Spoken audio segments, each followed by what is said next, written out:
Hello friends, welcome and welcome back to my YouTube channel. तो आज के इस वीडियो में हम देखने वाले हैं केमिस्ट्री के बहुत ही ज्यादा इंपॉर्टेंट टॉपिक के बारे में। तो टॉपिक देख लीजिए, टॉपिक है आपका नेम रिएक्शन का। तो आज की हमने जो नेम रिएक्शन ली है वो गाटरमान कोक एल्डिहाइड संश्लेषण, गाटरमान कोक एल्डिहाइड अभिक्रिया को आज के इस वीडियो में हम देखने वाले हैं। तो अगर आपने वीडियो में पहली बार विजिट किया है तो चैनल को भी सब्सक्राइब कर लेना, ताकि आने वाले वीडियोस की नोटिफिकेशन आपको आसानी से मिलती रहे। तो इस अभिक्रिया में हम करते क्या है, बेंजीन की क्रिया कराते हैं। इस पे हम लेते क्या है, बेंजीन लेते हैं। उसकी रिएक्शन किसके साथ कराते हैं, कोबाल्ट और HCl के मिश्रण के साथ, कोबाल्ट और हाइड्रोक्लोरिक के अम्ल के मिश्रण के साथ कराते हैं। और उत्प्रेरक कौन सा है, AlCl3 उत्प्रेरक की उपस्थिति में। ठीक है, तो एल्डिहाइड हमें प्राप्त होता है। तो नाम से समझ सकते हैं इस अभिक्रिया में, जैसे गाटरमान कोक एल्डिहाइड, तो बेंजीन की क्रिया कोक यानी कोबाल्ट। ठीक है, कोबाल्ट तो बनता क्या है, एल्डिहाइड। बेंजीन लेना है हमें।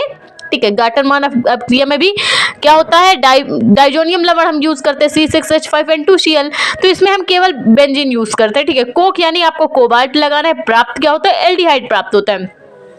एल्डिहाइड में जैसे कि एस्टल्डिहाइड हो गया, बेंजल्डिहाइड होगा, ये उत्पाद हमें प्राप्त होते हैं जब बेंजीन की क्रिया हम कोबाल्ट से कराते हैं। ठीक है, तो ये जो रिएक्शन है इसमें तो साफ साफ छिपा हुआ है कि हमें प्राप्त क्या हो रहा है, क्रिया कैसे करानी, सब कुछ इसमें खुद ही समझ में आ। तो चलिए स्टार्ट करते हैं। एक बार फिर से थ्योरी देख लीजिए, फिर हम इसकी रिएक्शन स्टार्ट करेंगे। तो इस अभिक्रिया में होता क्या है, बेंजीन की क्रिया, इस अभिक्रिया में हम बेंजीन की क्रिया कोबाल्ट और हाइड्रोक्लोरिक अम्ल के मिक्सचर के साथ जब कराते हैं, किस उत्प्रेरक की उपस्थिति में, AlCl3 उत्प्रेरक की उपस्थिति में। ठीक है, कोबाल्ट के साथ और क्या मिलाते हैं, हाइड्रोक्लोरिक अम्ल, और उत्प्रेरक क्या है, AlCl3 उत्प्रेरक की उपस्थिति में जब कराते हैं तो हमें एल्डिहाइड प्राप्त होता है। ठीक है, तो सबसे पहले ये जान लीजिए कि उत्प्रेरक क्या काम करता है। उत्प्रेरक का वैसे कोई यूज नहीं होता है। ठीक है, लेकिन जैसे कोई अभिक्रिया है, मान लीजिए बेंजीन और कोबाल्ट और हाइड्रोक्लोरिक अम्ल को हमने मिलाया, मान लीजिए अभिक्रिया 10 मिनट में पूरी हो रही। ठीक है, और उत्प्रेरक लगा दिया तो हो सकता है 5 मिनट में पूरी हो जाए, 2 मिनट में पूरी हो जाए।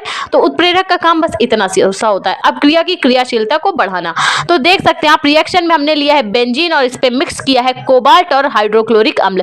उत्प्रेरक देख लीजिए AlCl3 उत्प्रेरक की उपस्थिति में। तो देख सकते हैं आप, यहां से बेंजीन के साथ क्या निकलेगा, बेंजीन के साथ हम क्या लगाएंगे, C है, और यहाँ से हाइड्रोक्लोरिक अम्ल का H ले लेंगे, और कोबाल्ट के साथ तो O है ही है। ठीक है, तो यहाँ से हो जाएगा CHO, जो कि हम बेंजीन में लगा देंगे।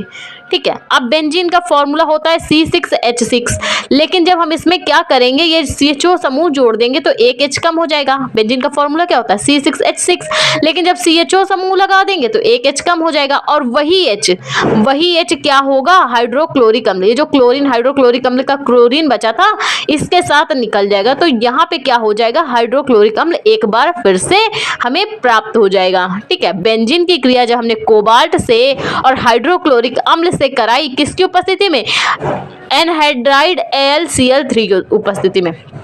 बेंजीन की क्रिया जब हमने कोबाल्ट और हाइड्रोक्लोरिक अम्ल के साथ AlCl3 उत्प्रेरक की उपस्थिति में जब गर्म किया हमने, तो क्या प्राप्त हुआ, हमें बेंजल्डिहाइड प्राप्त हुआ, और हाइड्रोक्लोरिक अम्ल के भी अणु बाहर निकल गए। ठीक है, बेंजल्डिहाइड, जैसा कि आपने देखा था एल्डिहाइड समूह प्राप्त होते हैं।